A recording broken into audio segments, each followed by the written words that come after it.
Hey, everybody. What's going on? Long time no see. A day now. So, hope everybody's doing good tonight.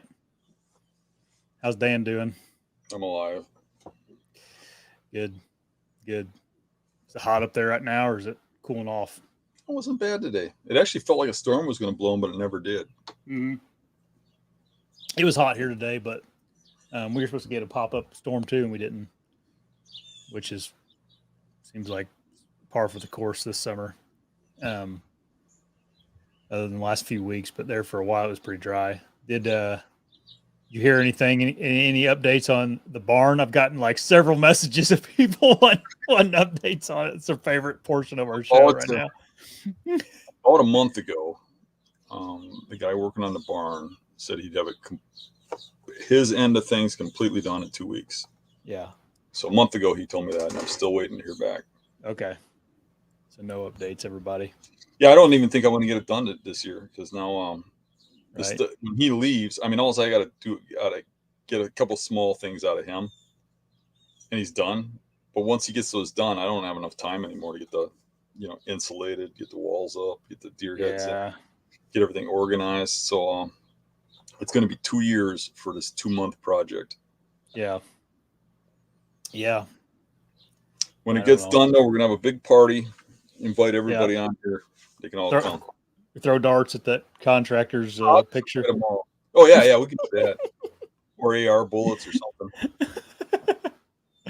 Come to an infall party. Wear a Kevlar vest. Yeah. Yeah. Yeah. Throw a lot of leather on stuff. Well, hopefully it all works out and you get it all done. But yeah, I'm beyond that. I just got to concentrate on hunting. Yeah, is what it is, right? Hmm. Hunting is right around the corner. Yeah. September 1st is like whatever, it's over 5 weeks away now, so it won't be. Yeah, a little more uncomfortable after the surprise sale of the farm because I've kind of lost my pacifier. Yeah, you'll be fine. Yeah, I know, but it's a good uncomfortable to be in. Yeah, because it makes me work harder. Yeah, I mean, think about last year. You didn't shoot any bucks. Of those bucks that you shot, you didn't shoot any of them on. Yeah, I did the first one right in the neck. It was on Dave's. Yeah, that real big one. Yep. Oh. Yep. Never mind. You're screwed. No, I'm kidding. I'm kidding. Oh man, look at I'm on them now. I mean, I'm. Yeah. Yep. Yep. You will. And I'm not complaining at all. It's just I'm actually saying that it's kind of a good thing. It's going to make me it's going to push me harder. Yep. Yeah. Instead of splitting me up, because what happens is it between the farm and public is I get split up, and I don't do as good a job on the public because of the private, and I don't do a good enough job on the private because of the public. But I have to stay off of the private to keep it good. Yeah. Wait for the time. So I kind of do good there. I probably shouldn't have said that I do, but it does take away from my public because it stops me from just hunting the buck down. Because when I get on those really big bucks, when I finally close in on them, it's a matter of hunting every inch that buck could be. And if you're skipping days to go someplace else, or you're going on a road trip, it takes away from that hunt. I mean, literally, if we didn't do these shows and stuff, and I didn't go off and do challenges and stuff like that, I think I'd do a lot better in Wisconsin. And then I'd go challenge myself after those. But I kind of like the fun stuff too. I mean, it's sure. Everything's got its good and bad, right? Right. Yep. You sure got a clean hat on. Yeah, yours is getting pretty grummy. Well, I don't know if you noticed in that last video I did, the Drought Scout. Yeah. Towards the end, the pollen got really bad in an area. Mm-hmm. And I was completely yellow. I wish I had it on tape. Eric, between gagging because he's allergic to pollen, between his gag, he was laughing his butt off because my whole hat turned yellow. I had yellow smudges all over me and stuff. And I looked filthy at the end of that show where I went into the show and actually clean. Yeah. I actually had to change my clothes that day. It was like a week early.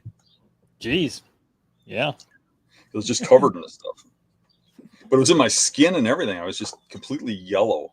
And the hat never come completely clean. It's just got like this. I can see there's like a tint to it. Yeah.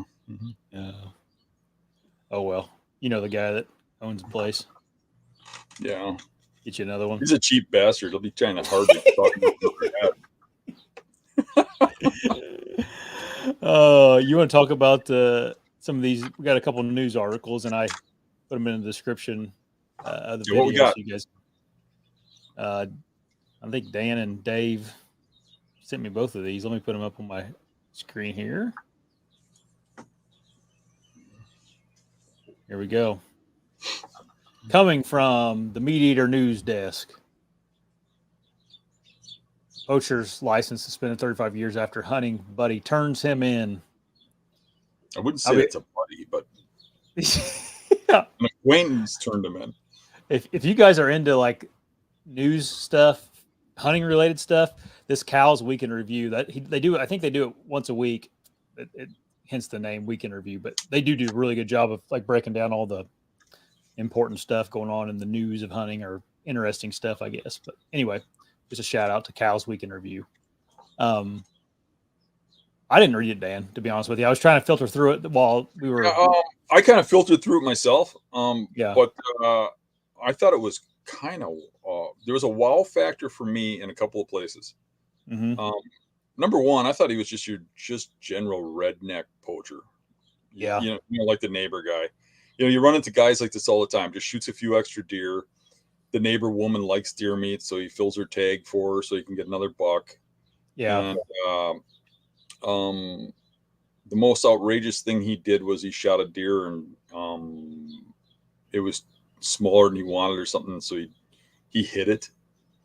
And I think that's what offended his buddy to the point where his buddy actually helped him hide it, but then his conscience got to him and he went and turned him in. And then the guy who wrote the article was kind of like he didn't say it, but it almost seemed like he was offended that the guy who turned in the poacher didn't get charged for helping him hide the deer after he called the DNR and told him where he hit it. So I don't get that. I think you don't go after the people who turn them in, or you won't have people turning people in. But another thing that surprised me was how much they charged the neighbor lady, who I don't think is a hunter. She just wanted the deer meat and just filled the tags for him. Yeah. I mean, she got like a quite sizable fine, didn't she? $2,000. Okay, I guess that ain't too bad, but still, I mean, they should have probably turned state evidence and got her to testify against him or something. Yeah. But $2,000 for, I mean, that can be a lot of money for someone. I know, but people have a way of manipulating people. You know what I mean? I've seen like, I mean, this goes way back, but when I was a kid, my friends would manipulate little old ladies and stuff into buying them deer tags. Yeah. But that was back in the 80s when people were like starving for deer and stuff. Right. Those people wouldn't even know they're doing something wrong. You know what I mean? Now, this woman, I think she did. It said something like she was filling out paperwork for him and stuff too. But anywho, what really shocked me was his fine was quite excessive, and especially how long he lost his hunting license for. 35 years. Yep. And $25,000 in fines of license and a $25,000 fine. And it was kind of like redneck stuff. That's the kind of stuff you usually get when the guy's like a well-known person bragging about his deer. You know what I mean? Yeah.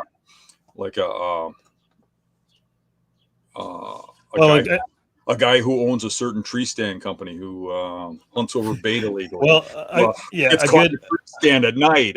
Those kind of guys, not to name it. A recent one is a good example is Josh Bomar. They charged him. I think he had to pay $70,000 in fines just for. And they didn't do who he is. Yeah, according to him, they didn't actually do anything improper. It was just that it was going on while they were, at the outfitter or whatever. The outfitter was doing things that, and essentially they just should have known better. They shouldn't have been involved with the guy. So I don't like that as guilt by association kind of thing, Yeah. Because I mean, it's kind of weird. I'm not a game warden. You're not a game warden. We're not cops. You know, I Also, we appreciate like, people, but I kind of turn yeah, a blind eye to those people in a lot of cases. I mean, if somebody's doing something really outrageous, I'm turning them in for sure. But I yeah, mean, as far as like small issues, I mean, man, look at my house burned down. You know, yeah. Um, Also, we don't really know what actually happened here. I mean, it's like example of whenever you're speeding and they give you a ticket for the lowest amount you can, you're yeah, going 15 over, but they give you the ticket for 5 over or whatever the case may be. It's like, right. is that something like this happened? Like, hey, you were doing something way worse, but we're gonna give you the max for this lesser charge. Yeah, I don't know. Who knows?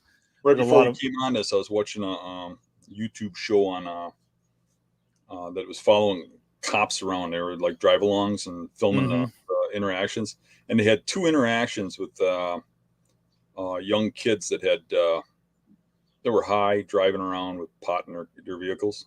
yeah, And one of them was apologetic and admitted everything, told the cop where the pot was and everything else, and he got a ticket and got his car towed because he didn't want him driving it high.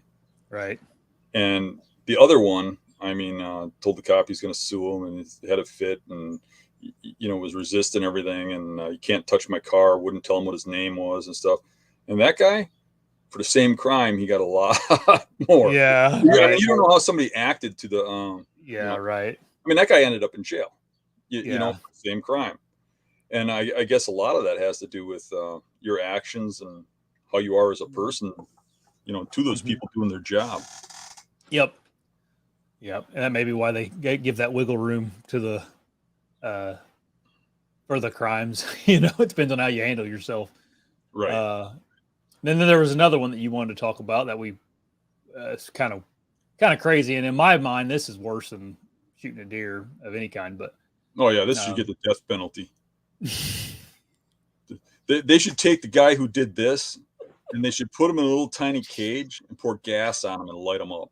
yep, That's what they should do. yeah. So this guy here from New York, he was burning raccoons alive. New York City? I don't think New York, just New York. That could be anywhere in That New was an old York. commercial, probably before your time. Oh, yeah, must have Some been. sort of salsa sauce or whatever. Yeah, Cowboys are on a fire eating it, and one looks at the bottle and he says, "Made in New York City." yeah. I don't know what you're talking about. So. Because you're not my age.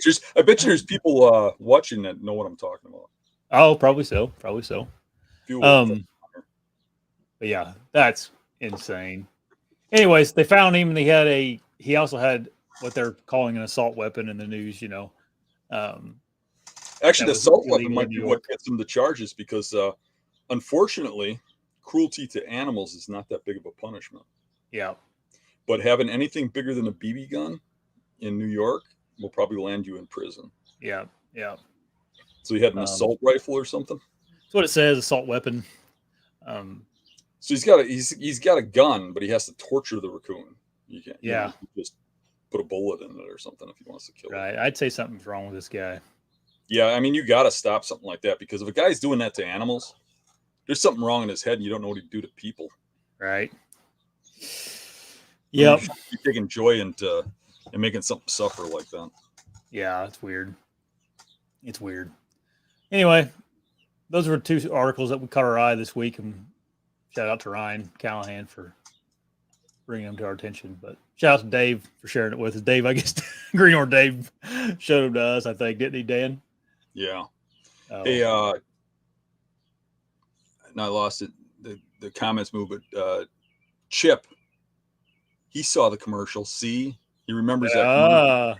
See, there's a couple old timers on here. Yeah. I'm curious as to I wonder, like, people in the comments, leave a comment about if you think that fine is too high or too low. I don't know. I'm always curious what people think about that kind of stuff. Which you one? don't think about the deer hunter fine? the deer hunter the fine. poacher Yeah, fine? the poacher fine. We don't really know what the raccoon. Didn't sound like the raccoon guy has gotten sentenced yet or anything. They said it didn't say in the article. So I honestly, I mean, people will probably disagree with me. I think most people would be like, hang the guy. Yeah. But honestly, considering the facts of what he did, I think it was a little high.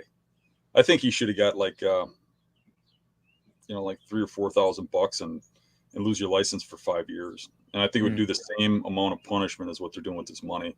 It's just a little excessive, I think, because it's going to make his family suffer and everything else. I mean, it's a little beyond.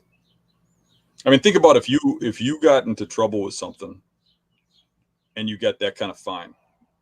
I'm not saying you'd ever do anything like that guy did. Neither of us would. Right. But if you did, what that would do to your wife, your kids, and stuff like that, I don't think they should be punished for what you did. Yeah. Yeah. I think for me, the years not hunting would be more detrimental for like personally, like a guy, and when that wouldn't hurt your family. In fact, that would probably be my life is hunting. Yeah. That would be it'd be the opposite to your family. That'd be probably a good thing for your relationships and everything if you quit hunting and could get over that fact that you can't hunt anymore. 35 years, okay, I'll probably never hunt again. Right. Yep. So that's like a prison sentence. That's like life in prison. Just like it. I don't know how I feel about that amount of money for fines. Like I don't know. I mean, I get I get the frustrations of people doing that kind of thing, but it does seem like a lot of money. You don't think about the stuff we do every day, not illegal, but just like deer hunting. How serious it can be in some states. Like people really certain states take it very serious, and they they consider a finite resource, and they take it serious whenever you screw with it. So yeah, when I was a kid, the fine for poaching a deer was $500. If you didn't tag it, or you had somebody else tag it, or you didn't register it or something, it was $500. And a lot of people poached back then, and $500 was a lot of money. It's probably the equivalent of now, say, $3,000 or something, right? Well, then they changed it to $1,000. And when they changed it to $1,000, it really helped. You wouldn't think so, but it was like people were like $1,000, and people really straightened out because of that. It really made a difference, an impact. That's about when we started having a population boom, because there's a lot of people that just went in their backyard and shot a deer whenever they needed meat. When I was a kid, a lot of people did. Yep. Maybe that's what we're getting to, is just they're trying to make examples out of people. Maybe if they make it outrageous enough, the next guy will go, well, geez, I can't. It's not worth it. Right. One would hope. But I think, this case, and this is what bothered me about the case. Not that I'm defending the guy. Yeah. He's just like a redneck. But the guys that are like doing it for ego, that's the kind of guys you really don't like. It puts a bad taste in everybody's mouth where they want to shoot this giant buck so bad they go out and shoot it off their neighbor's property with a rifle or at night or whatever, a spotlight, or those are the guys that you really like to see get nailed. But yeah, I get what you mean. But I don't even think I think if you made it $1 million, those egos would still drive some of those people to do it. Yeah, they think they can get away with it. You know what I mean? Right. Yeah, they think they're they're indestructible anyway. So, yeah, I mean, I don't know if the tag was bought for, and I don't know, it is a little bit. It does seem like a lot, but whatever. Sucks to be him. Probably shouldn't have done it, I guess. Right. Yeah. All right. I don't feel bad for him. I just thought it's kind of a wow factor, but I don't feel bad. I know what you mean. It's just like, wow, that's a lot of money. Like, I get it. It is. It's a lot. And the time is more to me too. I agree with you on that one. Yeah. That would be, I mean, the 25,000. Holy crap. Yeah. The 25,000, that sucks. But it's, at the end of the day, that's just money. And like, that's the 35 years of not being able to hunt. That's like taking a part of. Yeah. You think about away, it. If it was $25,000 or you can never hunt again, I'd pay $25,000. Yeah. That's my life. Yeah. But I wouldn't be in that situation in the first place. But yep. Of course, nowadays, $25,000 is a 10-year-old pickup with 100,000 miles on it. That's how much of that. That's true. It's like, I'm still living in the old times. That's probably why the money sounds so much. Yeah, that's not an exaggeration either. I think that'd be a steal on a pickup like that nowadays. So I mean, yeah, I mean, we went out today and get a meal at the restaurant. It was $75, and then go to the gas station. It was 110. I mean, there was a time then that was more than my week's pay. Yeah, right. Yep. Mm. Yeah, going out to eat is expensive anymore. It's crazy. All right, let's talk about hunting in the mornings. You think people want to actually hear us talk about hunting? I don't know. We're going to find out. All right. So this is a really popular topic, and it seems like it's a question that comes up pretty often is about hunting mornings, especially in early season. When should you do it? When should you not? We've talked about it off and on, but we've never really had a discussion just solely about that topic for an entire show. And we're trying not, like I said, I'm trying to get a lot more tactical things in here and prep for deer season for everybody. We kind of talked about early season hunting in the mornings last year. I brought it up to you because I was doing a thing with Exodus the other day, and that was one of their top 4 questions is if you hunt mornings in October.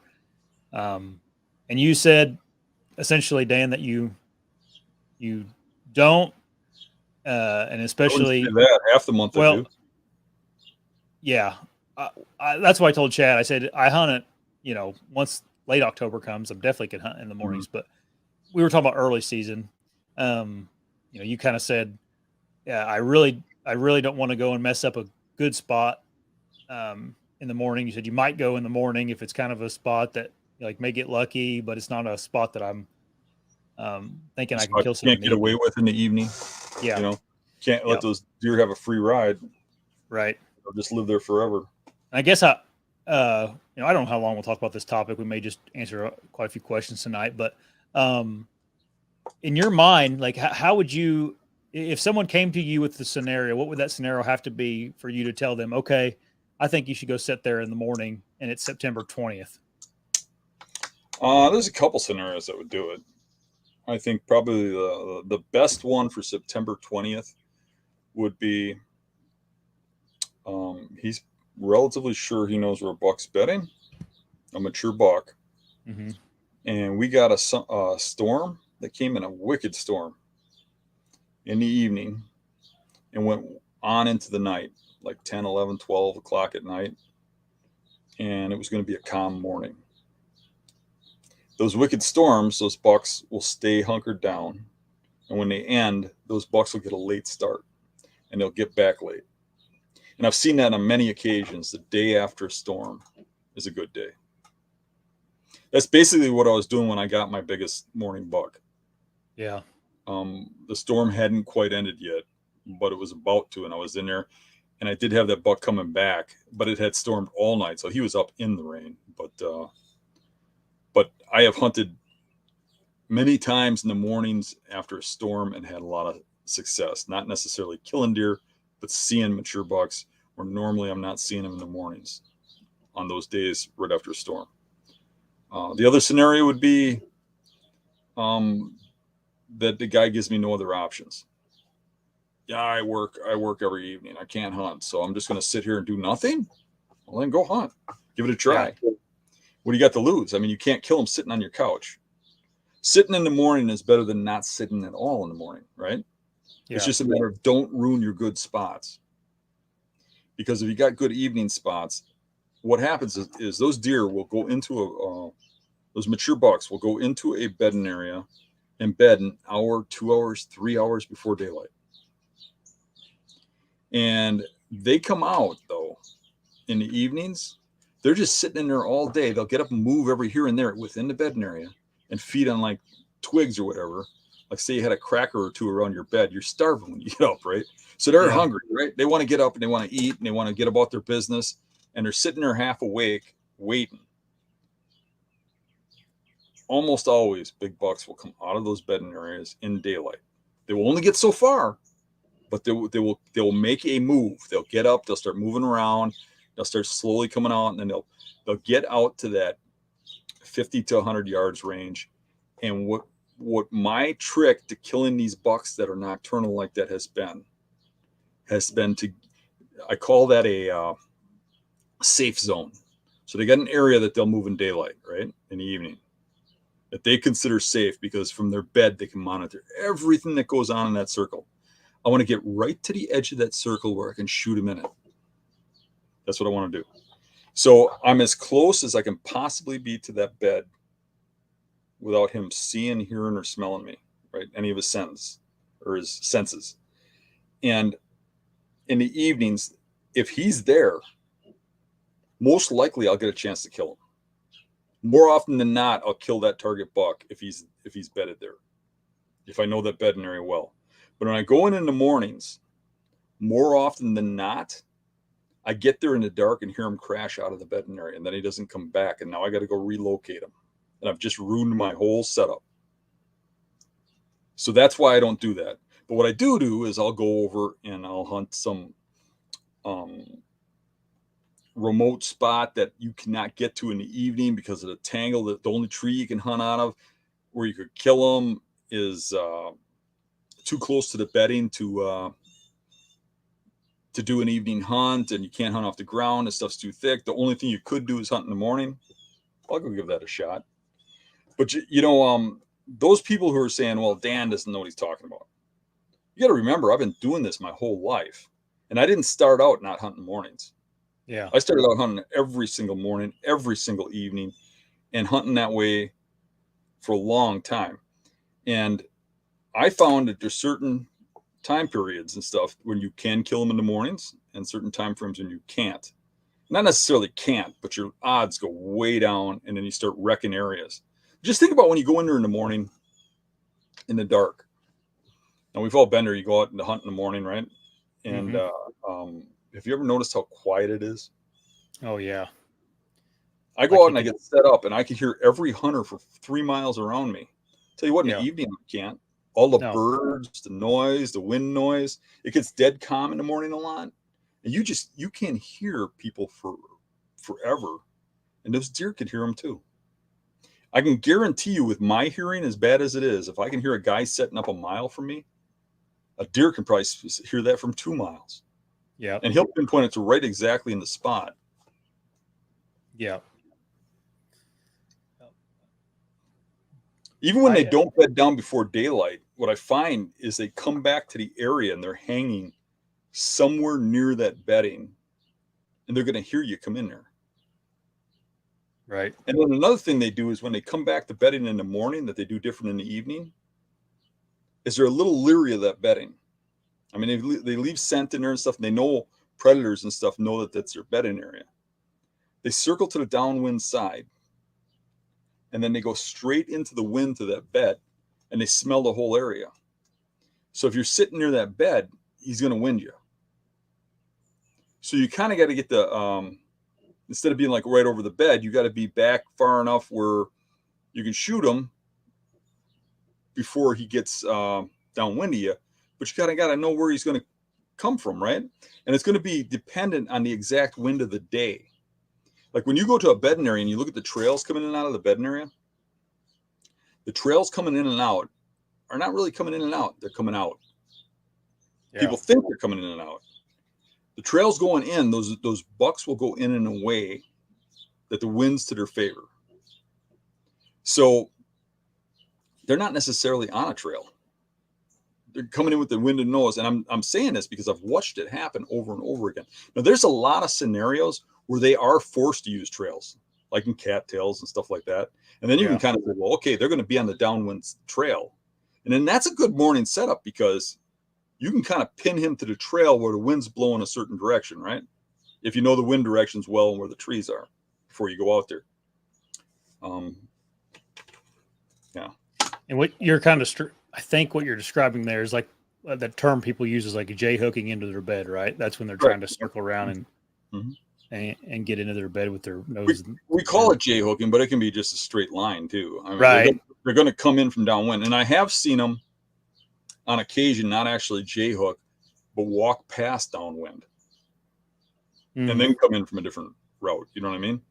Yeah. I personally observed that. Different deer do different things, you know? Yeah. That's what I was going to bring up too.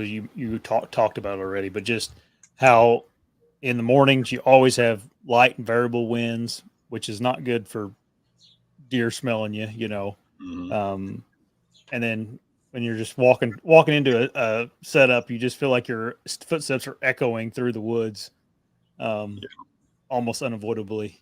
Another good So, reason to go right after rain because it's so yep, quiet out there. I mean, you're yep, quiet because you're not right, crunching. yep. And I was going to say that too with that storm tip you gave everybody. That's probably a big factor. Um, it's crazy how little moisture will just deaden everything, you know. Mm-hmm. Um, Plus, in the mornings, like when it's dark, it's hard to put a stand up perfectly without making a little bit of noise, you know. Mm-hmm. It can be obviously it can be done, but it's just in the dark. Naturally, you're going to have a tendency to uh, more than likely make a clink or something on accident, as Yeah. opposed to in when it's daylight out. I love Uh, the beautifulness of a morning. I love to yeah, watch the sunrise. I love to watch the woods come alive. I love that sharpness of the air, the cold, sharp air. hmm, But if I'm there to kill a deer, I'm doing it in the evening usually, yeah, especially early season. Now you know even when you look at when people are killing deer in the mornings, even in rut, how many of those deer are getting killed in bedding areas? Not many. They're getting yeah, killed in funnels. They're getting killed downwind of doe bedding areas and stuff. It is really hard to kill them around bedding areas in the morning. yeah. In the mornings when you're going in, um, how much do you pay attention to like your flashlight and keeping it kind of hidden and all that, or do you just But you ignore know, it? Kind of. I'll tell you something. I used to pride myself in going in complete black and coming out in complete black, Yeah, and I've almost been shot a couple times because of that.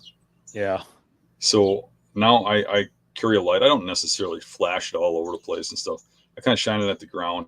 But if you don't use a light, you get night vision. You can see real well in the dark. But as soon as you turn a light on, you lose your night vision for like 5-10 minutes. yeah, You know, if you haven't tried it, you wouldn't know what I'm talking about. But you can actually see in the dark to a yeah, degree if you don't use lights and you let your eyes get accustomed to the dark.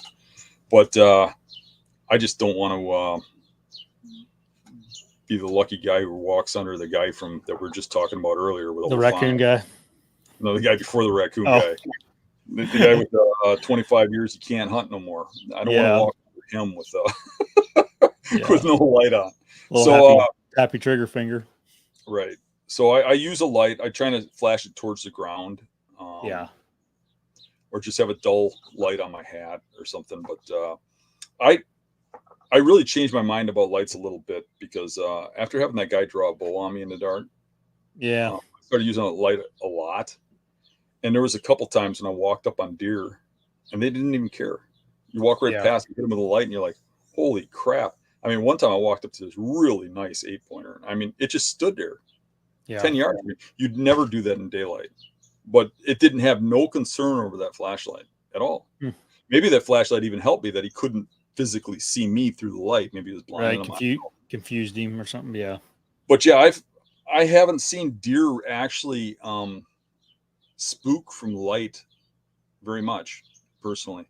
I think they yeah, spook a little bit, but I don't think they spook like they saw a human or, I don't necessarily want them to see me with a light flashing in my tree or 10 yards from my tree or something like that. I think I'm right. turned off before that, Hmm. but I don't think the light is that huge of a deal on your traverse to and from. But I would turn it off um, as I'm getting up to the tree. But if it's a great spot, there could be another guy there already or something. So I probably would have it on enough pointing at the ground so if there's anybody in the area where you're going to hunt they've seen the light, Yeah. but I'll do the old like a lot of times I'll just get my cell phone out and like just kind of flash like not flash it but just keep it to where it's enough light where it's not shining but you can tell something's there. I've done that before walking when I got nervous or something, or when I was in an area where I thought maybe there'd be some people. So just to have some kind of I'm not a deer look to me. Don't shoot me in the dark. I'm kind of like you though. I just use my head. I use my light walking in and out. But I'm conscious of where I'm pointing it and try not to like just, go ahead and shine up the whole woods or anything or make anything more obvious than what it needs to be. And then I usually have it like on my head, like going up the tree. And anytime I get to a spot where I am stuck or I need to just flip the light on real quick to throw a strap around a tree or just whatever, I'll just click it on real quick, do it, and then I go back off to, I don't like to make some big loud noise. I think clanking a strap off of a stand or something would be more detrimental than a flashlight. Absolutely. Okay, that's your kind of take on early season and morning hunting. So when you start going in the mornings, like when you're like, okay, I got to get out there in the morning. So I bet you that's gonna be different for everybody, and even me. I mean, if I went to your area where you're at, I think the date would be different. But where I'm at, where I live, I would say the date is October 15th. And the reason I'm so confident of that date is because that's what my journals and my observations over time. See, I'm kind of a stats guy. Yeah. Have been is that's when it starts kicking in. That's when they start moving in the morning a lot more in daylight. That's when they start getting back to beds at gray light stuff. So right around October 15th. And it picks up a little more after that. But that's when I start seeing that rut activity starting in my area. But now I bet if I got down by you, that's probably more close to Halloween. Yeah, 25th. That's what I tell people is that's my favorite. So we're off by about 10 days. Yeah. And our rut probably is too, because end of October is when I see my best rut activity, and you see it like a week into November. Yeah. Correct? Yeah. Oh yeah, yeah. And I'll be on like honestly, I've seen rutting activity like the 18th and 19th of October, but like the 25th, that's usually when that's when things start to really get to trucking around here. It seems like. Few years back on the 25th, we had like 3 of my buddies killed a deer on that day during bow season. So I don't know. You know what's interesting to me is that those old rut calendars and stuff. Yeah. And those rut predictions by biologists and such. I really get a kick out of those because the rut is at the exact same time every year. Yeah. It's not changed. I mean, you can tell that by when fawns are born, the gestation period and blah, blah, blah. You can tell when the rut was. When they bred, right? Yeah. And it doesn't vary. What varies is daylight movement. And that's just has to do with outside factors, moon, how hot it is, the other factors that your general hunter can figure out. Yeah.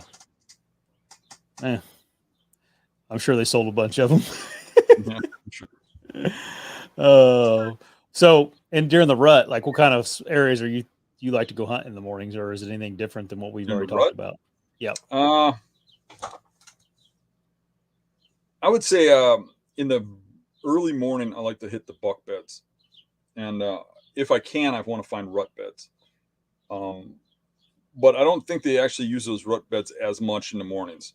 So in the mornings, I want to actually hunt buck bedding that is near doe bedding or adjacent to feeding areas where does feed and stuff like that. But I only want to sit there for about the first hour or so. I think a lot of guys in rut want to sit all day. And I do too, but not in the way that they're doing it. I don't think that any particular spot is like, I shouldn't say any spot. Some spots are, but for the most part, is rarely a perfect all day spot. It'd be kind of like if somebody wanted to kill you and they sat out by the office where you work all night, they went out there at like noon and sat there till 4 at night. Well, they're going to see you at closing time of work when you come out, right? Or if they went in the morning, that there's a window of time when deer go through an area. I mean, they're patternable animals. They don't just stay in one area all day or just show up there periodically throughout the day. I mean, there's cases. Don't get me wrong. Like they But got a doe locked down or something. right, but for me, I Something see like that, these yeah. bucks. They bed in the morning before daylight, even in the rut. And before you say I'm nuts, think about your sightings. Do you see them at first light a lot? Probably not. During the rut, you usually start seeing them 9 or 10, right? When they get back up Yeah, and they make a move. that's true. So I hunt them where their bedding areas are in first light and try to get them coming back at gray light. And then I'll shift to like the funnels and stuff during the day. Funnels, downwind of doe bedding areas and stuff. And it's got to be kind of thick, close, where they can travel thick through these areas, or have a small window open areas. They don't want to go through long areas of vast openness, like open ridges and stuff. Right. So I want to hunt the leeward ridges, the downwind of doe bedding areas and stuff like that midday. And then in the evening, I'll shift to, parallel trails along, between doe feeding and doe bedding, and get those parallel trails where bucks will cruise the downwind side of a field, or maybe not even downwind, but crossing the doe trails. The smell of does and heat went out to that field. Mm-hmm. Or I'll hunt more towards the doe bedding areas. But my timing for where I'm hunting is going to be specific to what the deer are doing at the time of the day. That's good stuff. What about late season? Do you ever hunt in the mornings on late season? I don't do really great on it unless it's really cold. If it's really Oh, cold. really? Yeah. They move periodically here and there. But even in late season, I do really good in the evenings early. I mean, they move really well in the evenings early in late season. I mean, but you got to get to a certain temperature. I don't know if you do down there. No. If you do, it's going to be a rare thing. Yeah. But up here, when we get down to about 10 degrees or lower, you start getting real good movement, and you have no hunter activity. People just disappear. And actually, the hunting can be really, really good in that time period right around the end of December around here. It would be better even earlier, but we have a lot of stupid gun seasons that go on. And they started making all those seasons and holiday hunts and stuff, and it kind of ruins some of that late season great hunting. But that late season hunting is right up there with like real early season in September. They move really well in daylight. It can be such a great time to hunt in that time frame, because there's no leaf cover, and you can see those deer forever, and you can observe them from a distance. There's the snow; they leave tracks in the snow. You can drive around a block and see if big tracks are going in and out of a block, and it's just it's shocking to me that more people don't take advantage of that time frame. Yeah. I was curious what you would say about mornings in early season or in late season, because I don't even think about going out in the mornings. Seriously, I don't hunt a lot of late seasons in state because I'm usually tagged out. Yeah, same. But I do really, really enjoy them when I'm not. Yeah. The few times I've hunted late season, it was up in Wisconsin, and like I'd be honest with you, like it was negative like 15 out, like in the mornings. It was so cold in the mornings. So I don't even know. Do what? Is it the hunt that we were on together? Yeah. That was brutal. Yeah, I actually tipped my finger. If you remember that, the tip of my finger turned black, and nasty. Oh yeah, I remember. So I just, it really almost wasn't an option. It wasn't really safe, and it was I don't know if your equipment would have worked. Like it was pretty cold. It probably would have worked, but you know what I mean. And then in Illinois, I just spent my mornings scouting instead of hunt in the mornings. And that's what we do on a lot of road trips, and a lot of people get on us for that. That's something we should probably talk about. People are like, you should be hunting in the morning on road trips. Even in rut, I'm usually not hunting in the mornings. I want to, but there's a problem with that. And the problem is you have to have some scouting time, because most of those trips that we go on as a challenge, if it's some sort of challenge, we've never been there before. You can't just go willy-nilly through the woods in the dark and just set up anywhere and kill a deer. You have to do some Right. scouting. You have to have some time of foot on the on the ground, and generally that's going to be the mornings. Yeah. There's not a worse feeling on an out of state trip than when you get there, and you go sit somewhere and nothing shows and you have no clues at all. Like you got to Right. figure something out to just sit there and keep sitting in that spot is just kind of insane. And that's what you know. and that's what your average guy would do. He'd just go back to the same tree. And Yeah. that can work. I mean, you can go back to that same tree and sit there for the first hour maybe, and then get down and scout. But you got to scout. You got to have some scout time.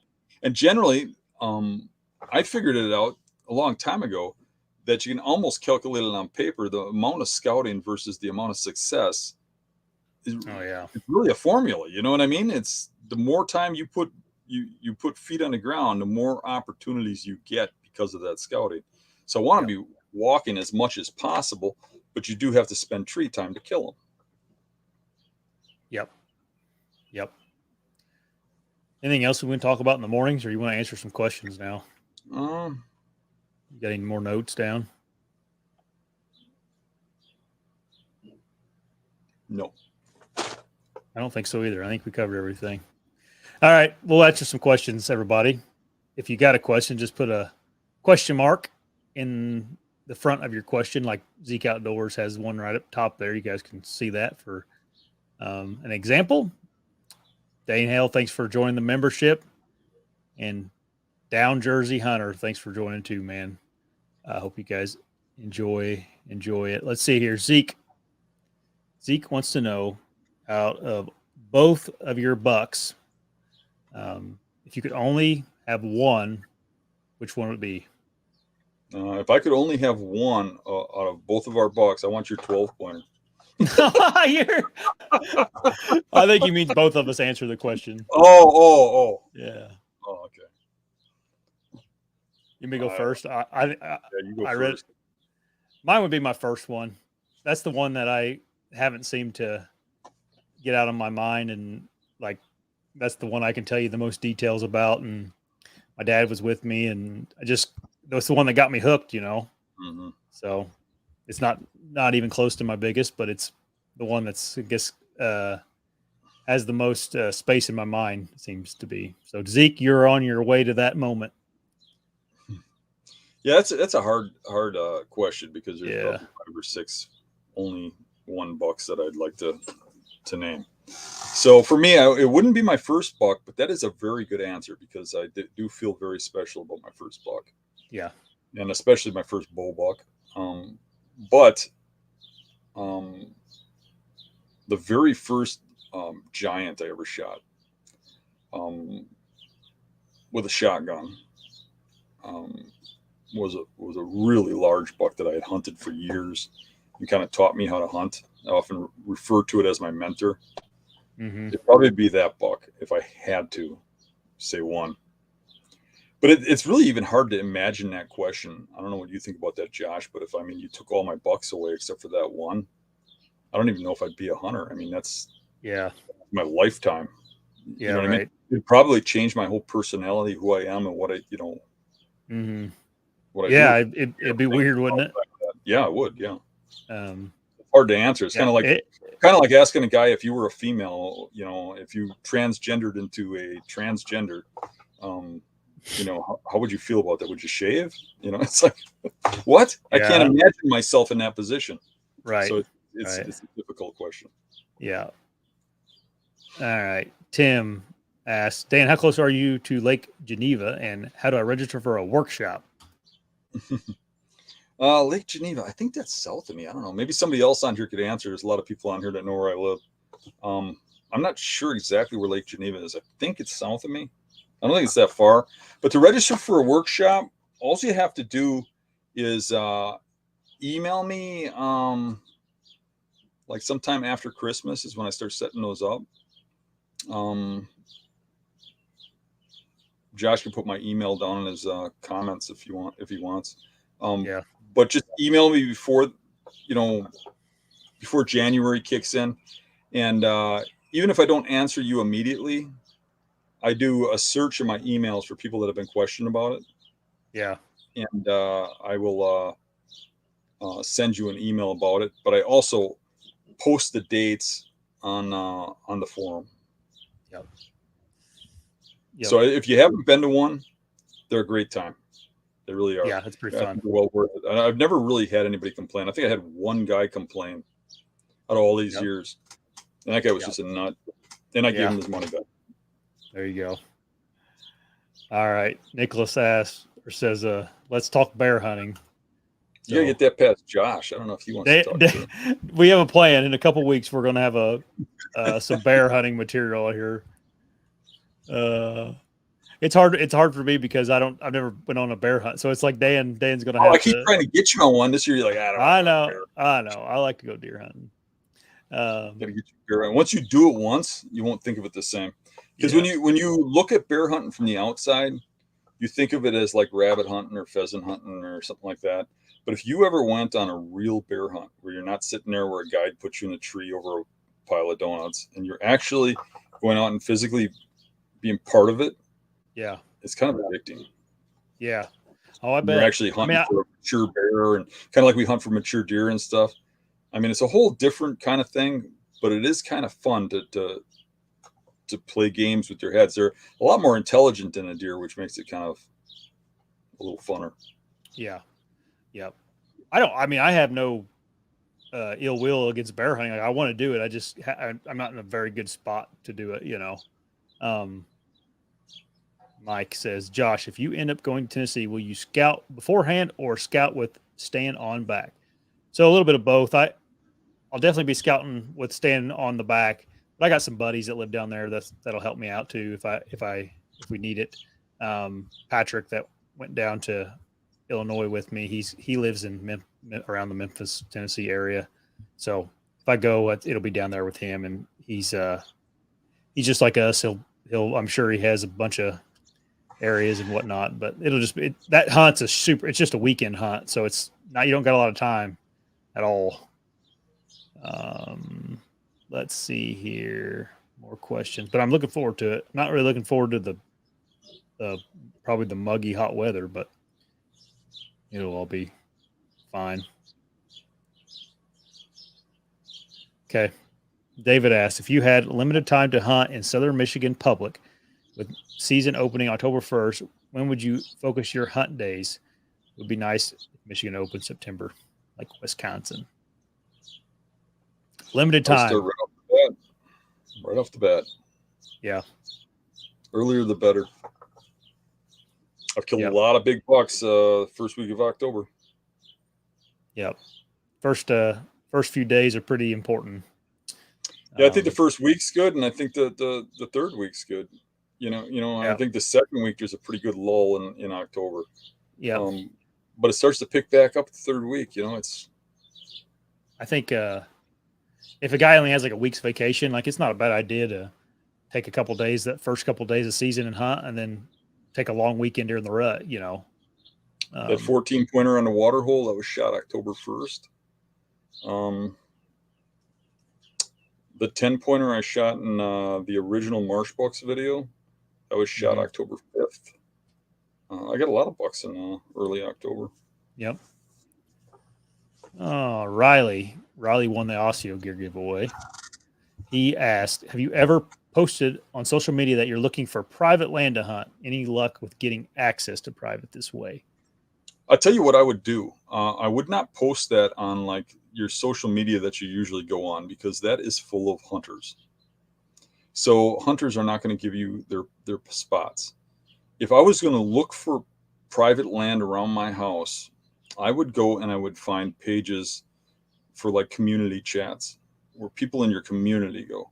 So like around me here, it's we have like a Town of Sullivan board. We have a Dousman board. We have, different townships have boards where the community comes together and say, oh, I lost my dog. Anybody see my dog? And somebody gets on there and says, the fireworks are too loud. Somebody should arrest these people. Those type of people are the people you ask. You put a post on there. They're not hunters. You say, hey, I feel so bad about your fireworks. I would, do you know any place where I can hunt? Yeah. No, but really, if you put those types of boards and you say, hey, local ethical guy who's looking for some private land access, I think it's very viable that somebody will help you out, especially if you say you're willing to, work to help with anything they need around the property, or if they need some sort of compensation. Say you'll follow any rules that they have. Like I've had, people tell me I could hunt better place if I don't come in the morning because they don't like headlights on their windows. Yeah. I mean, everybody's different. All these people, every property has some sort of headache to it, which is kind of like why I like public. But that's what I would do. I would go to places that are completely out of the hunting realm. Maybe even, like search farming community pages, things like that. Join farming pages. Yeah. Farmers aren't necessarily hunters. Some of them probably are, but you might be able to get access that way. That's a good tip. I'm sure there's farming groups just like there's hunting groups, Anthony, he has a question. He can't comment for some reason. I think he's watching on his phone or something, but he has a good question. I wanted to get to it here. I got to open my phone back up, but he asked, he said, my question is, when you are scouting out of state on your challenge hunts in the mornings, are you speed scouting or do you carry your setup, bow, stand, sticks, and scout your way in? It's a good question. Mornings? In the mornings. I've done both. How about you? Wait, let me set this up. Like we get up at like 9:30. We call Lou and we're like, Lou, where are we eating breakfast at? And then Lou's like, there's a nice joint 35 minutes down the road. We go and eat breakfast with Lou. And then it's like 12:30 all of a sudden. No. What are we doing then? I've been there. I know. But preferably, I'm going to some spot that if I'm going in the morning, that I sat the night before, I pre-scouted, or I walked past, or I've seen from a distance and thought I got to get up there, and it looks like it's open enough for a stand or something. But I mean, you really got to have something where you kind of know what you're getting into in the morning. So if I do go in the morning and I am not already aware of where I'm going, I'm waiting until first light. Yeah. And then I'm probably not doing that unless it's like in that time frame when I think they move in mornings. Yeah. But again, when we go on those trips, I think in a lot of cases we're more likely looking for, a good buck rather than an absolute giant, and good bucks make a lot more mistakes than absolute giants do. Yeah. To answer his question further, when me and Dan, we're scouting together on a trip, we usually one of us will carry a bow, and that's the extent of it usually. And then we don't always have our stands with us every single time we walk into the woods, but if it gets to be later in the evening and you're going scouting, and might as well have it with you, The one thing you can do is you can hunt a spot in the evening, and if it looks like it could be a good morning spot, you hunt it again the next morning, because in a lot of cases the buck hasn't come through and smelt that you've been there yet. Yeah. Yep. You're not through there every single day, or you know what I mean. So you can get away with reusing those spots. My main reason for not hunting as many mornings is just for the fact that I need scouting time to get on fresh sign. Yeah. There's a lot of times you're walking through the woods and you just hit it and you're like, this is it. Yeah. And then you get your opportunity. But if you don't get to that spot, if you never walk to that spot because you spent too much time at the restaurant with Lou, you're out of the game. We're just Lou's kidding. Lou. Right now. I apologize, Lou. It is that guy over there is doing this, not me. No, still invite us to breakfast. We enjoy that. Let's see here. I know, right? I know. All right. Dustin asks, do you see bucks moving to different beds midday or early in the evening in hill country? Have you ever tried to hunt that movement? Do you want to answer I think on, well, you can hop in here too, but especially in hills, it's such wind-based bedding. Usually if you have a wind switch, they'll definitely move around in the hills if something happens. And I mean, if I'm being honest, I've never like killed one because of that, like consciously. But like you could know that there's a wind shift, coming from the whatever direction you want to put in this scenario from the east and going to the west and move to a between whatever a known easterly wind bedding area is, and get between that and the westerly bedding area, and You could, but hopefully it's he not as chooses. easy as it sounds. No, I've never tried So it. I mean, I don't think. his I mean, question. I mean, tell me if I'm wrong, Josh. His question. The first thing you think of is thermal hubs. That's why they bed there. Is because they could just yeah, move right. from one point to the other when there's a wind Yeah, shift. You can't yeah, get in between them. You know, I've right.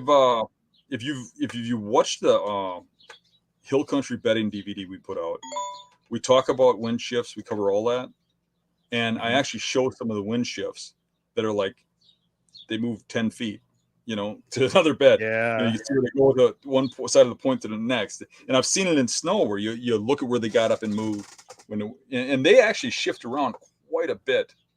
So what a mature buck does is he tries to find bedding spots where he doesn't really have to move too far to cover anything that's thrown at him, which is yeah, why they like those thermal hubs so much.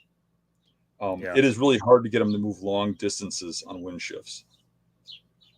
yeah, They do it. yeah, They do it, and if you can get in between it, you can kill them. But it's hard.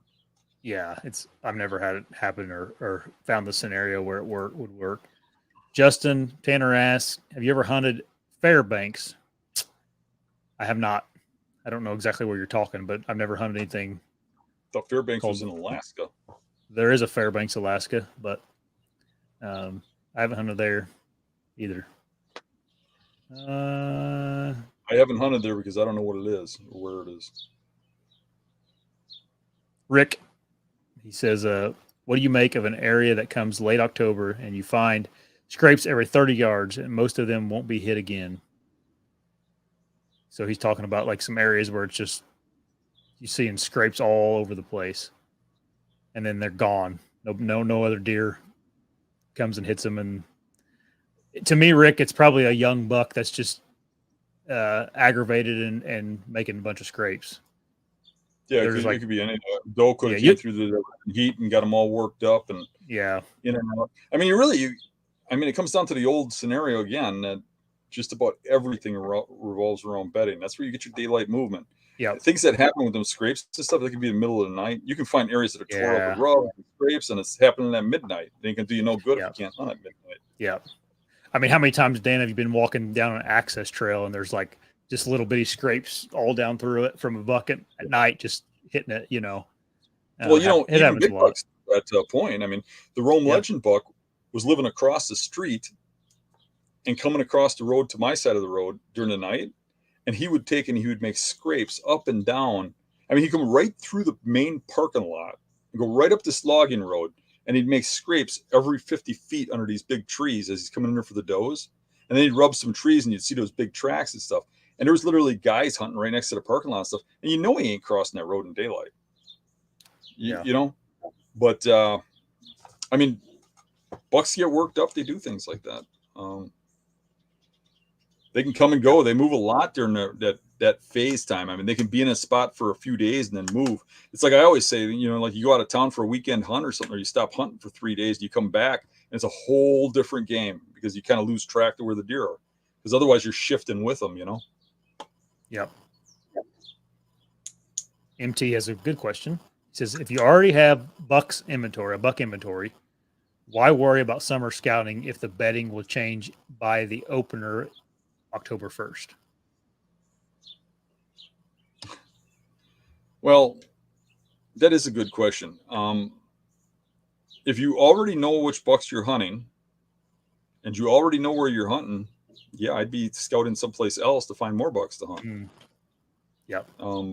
But I have to wonder if that guy really has all the answers. Because I do a lot of work on these deer, and I have some target animals, and some of them I won't scout. I won't go look at because I'm pretty confident where they're going, what they're doing, and that kind of stuff. And I'm pretty confident if I went in there, I'd screw it up. Yeah. But there's other bucks where I know about where they're at, where I'm seeing them now. I can kind of keep an eye on them, watch how they're shifting, keep just periodic looks, see where they're at, because around the opener, we'll still be in the area, but the area might not be exactly where it is now. But by keeping an eye on them, I'll know. But I'll do it from a distance. Yeah. And you never know when something else is going to come in the area too. I mean, say the guy says, "Well, I'm not running cameras because I've seen the deer out by me, and the biggest one is 148 inches, and that's the one I'm targeting, and that's my buck." And meanwhile, a 200 incher moves in the area and is there all the time. And he shoots this buck, and all of a sudden that one shows up and says, "Where did that buck come from? I didn't even know it was here." Yeah. Well, if he ran some cameras, maybe he'd know. Yeah. You know? Yep. He had another question. He says, "Any future plans of having a booth at the Iowa Deer Classic?" Probably. Maybe one day. Somewhere down the road, yeah. Mm-hmm. Oh, Oleg asked, "What's our hunting plans this year?" We've got a bunch of them, man. Deer hunting plans this year: kill a booner opening day, kill a booner the next day, kill a booner the day after that. And then when I fail, keep hunting with a smile on my face. Yep. Yeah, I'll probably go to Tennessee, Nebraska, Wisconsin, and then Indiana, and then it'll depend on the baby and Maddie, how they're doing, and then I have a Kansas tag for later on in the season.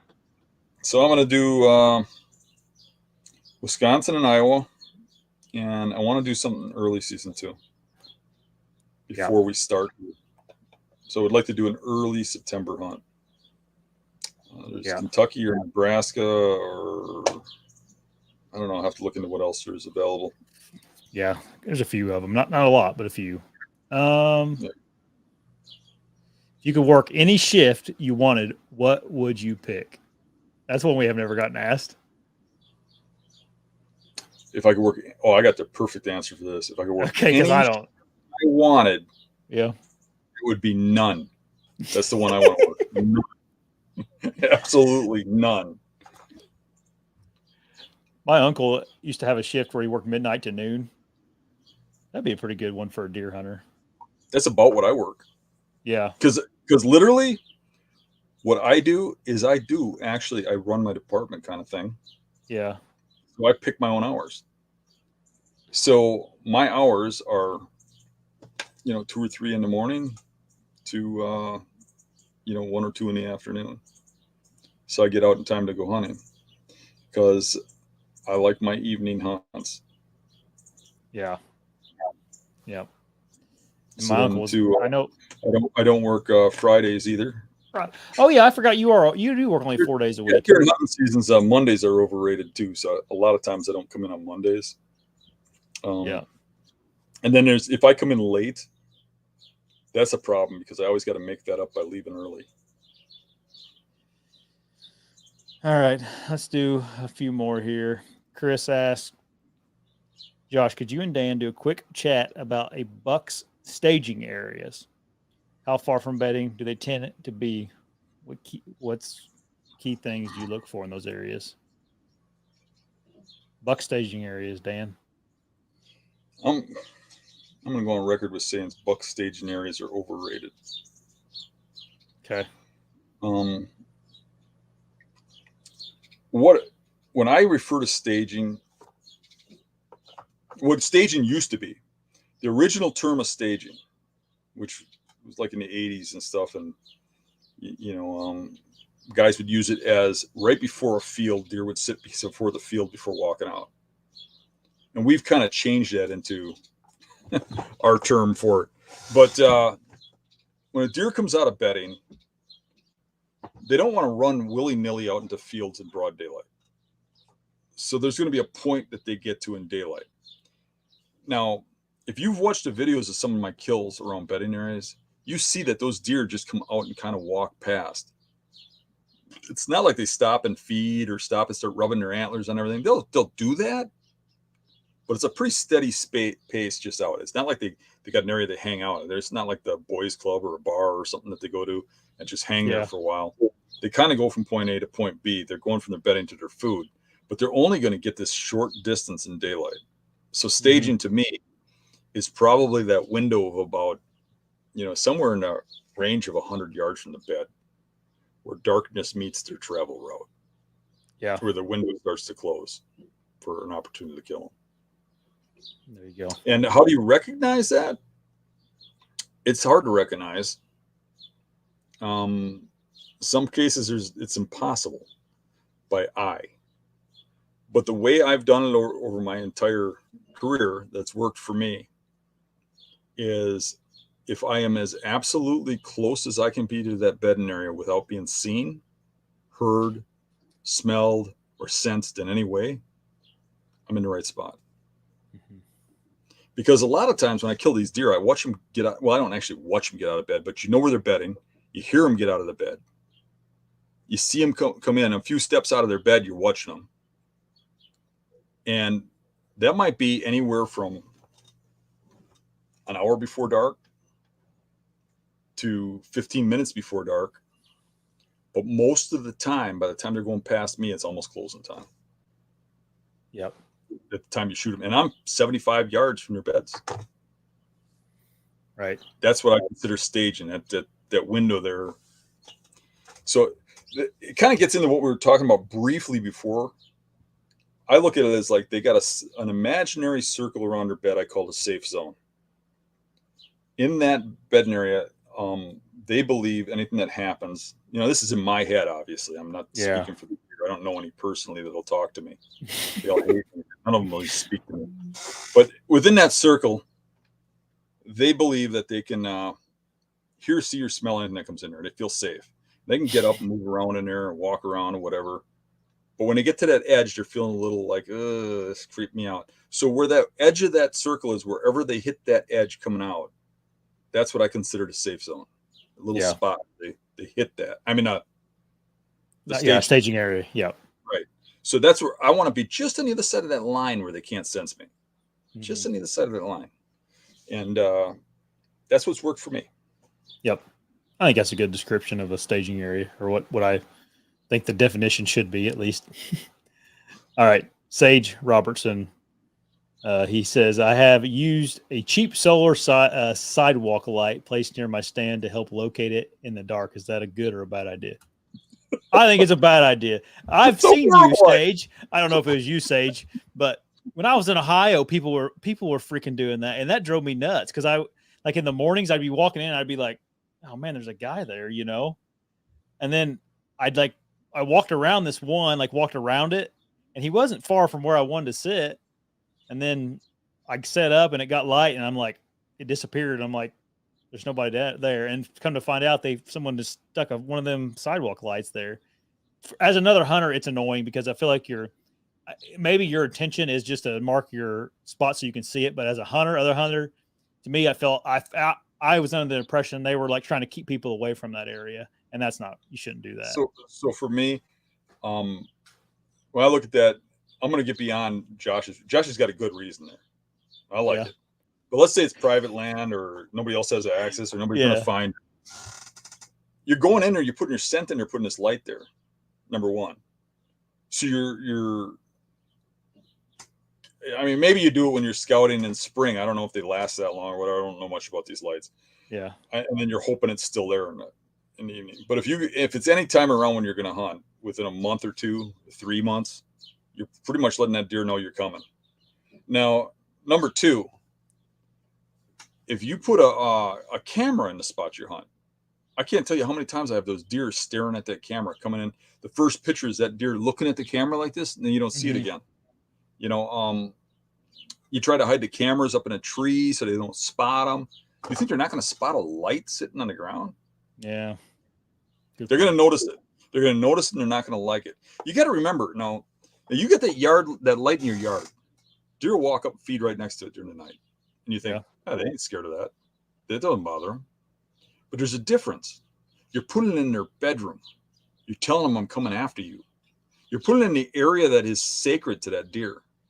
It is like if you went outside one day and there's a bear in your front yard, you'd be like, holy crap. Probably take a picture of it, and then you go in your house, you watch it go by, tell your friends and stuff, and then you forget about it. You come home one day and it's sitting in your living room, you're going to take it seriously. Yeah. So is that deer. You put a light in the area it moves in daylight. The area it moves in daylight, it is paranoid. Yeah. It has a paranoia about it, about dying, and for a good reason. And a deer doesn't get to be 6 or 7 years old and be a target animal by walking up to lights pinned in the ground. Mm-hmm. Just don't. Yeah. In daylight. They usually don't even make it a 3. Right. All right. Rich, he asked, summer days, do you think moon has something to do with feeding patterns? I do. And I base that on how I see deer patterns as I'm watching them.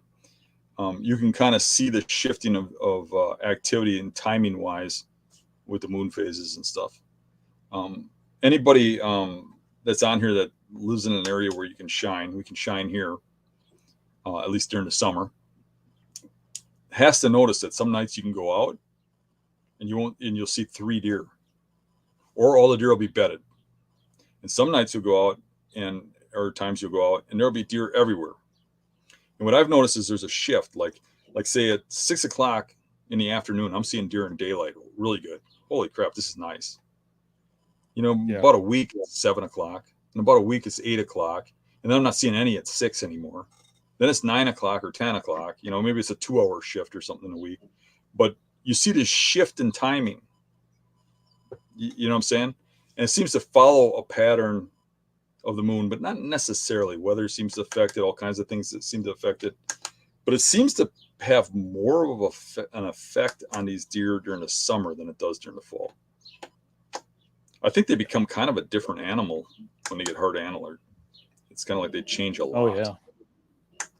Yep. That's part of the mystique about, like, in Wisconsin and in some of these other states, you can hunt real early in September. Is you still get them on that summer pattern when they move real good in daylight and stuff and walk around like that, before they get that fall, attitude. Right. It ain't necessarily pressure that does it; it's timing. There's a time of the year when they act like that, whether it's private, public, or whatever. Not to say they don't walk around a lot more like it's free on private, but there still is a timing thing to do with the time of the year that makes them nocturnal and stuff like that. Yep. Peyton asks, he hunts private land. His dad, it sounds like. They call ourselves weekend warriors because of work. They must not have a lot of time during the week.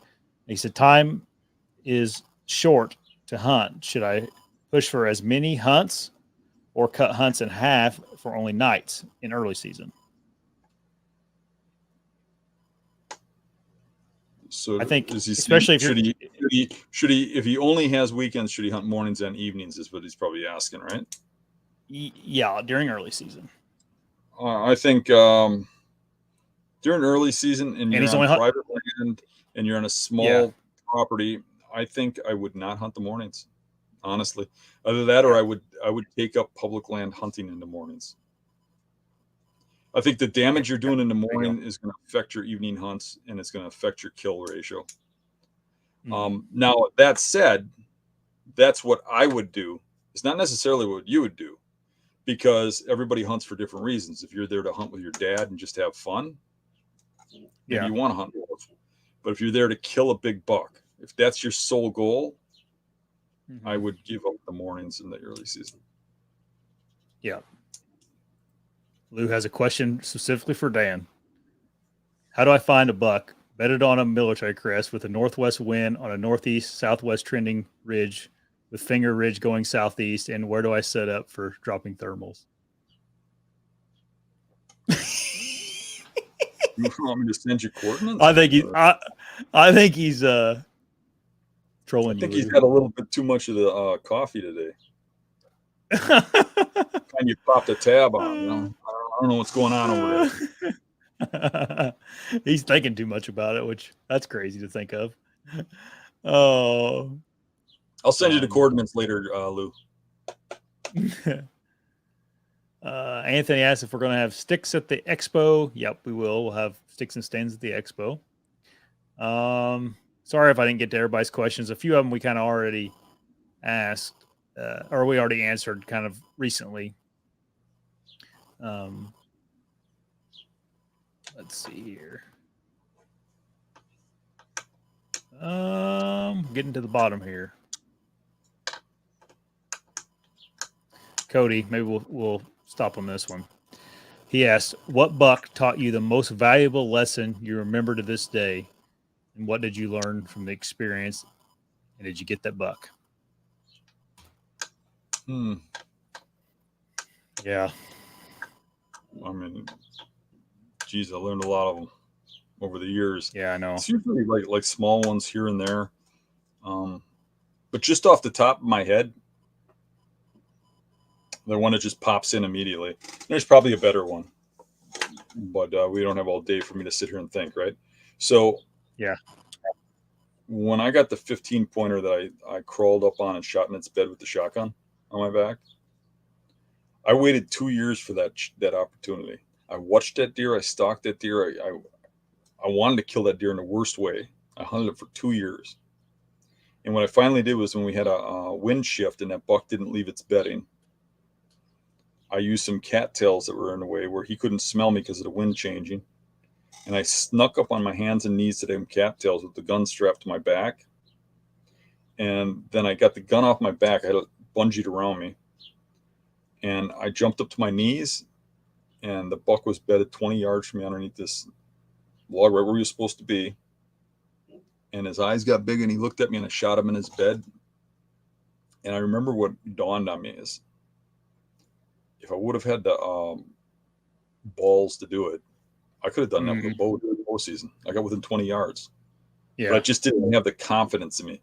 And it was one of those things where it kind of showed me, like, it opened up my eyes to, you can do it. You just have to have the confidence. You have to have the belief. And it's like that with a lot of things in hunting. If you don't believe you can do it, you can't.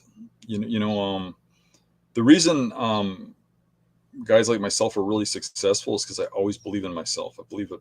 I have a very positive attitude. That has more to do with my success than all the tactics we're talking about. The mind is the most powerful thing you have. And that deer opened my eyes to that. How about you? I don't know if I'm trying to think of a specific deer, but it was like probably like a few years in my hunting life. Like when I got to like right after college, which would have been 10 years ago now, all through high school and college, I was kind of in this mindset, and I hung around people that would just throw like a bunch of money at deer hunting. Like they would just, plant all the food plots they could. They would put out, I don't know how much money and corn and stuff, run a bunch of cameras. And like, that was the perspective I had when I was younger.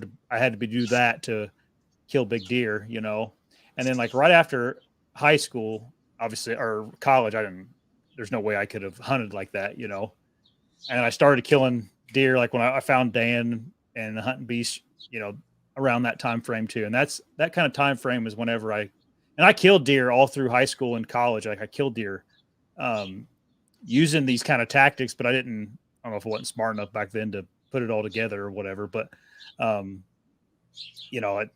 think that was the biggest thing for me, was like kind of like figuring out that you don't have to spend a bunch of money or own 400 acres to kill a big deer.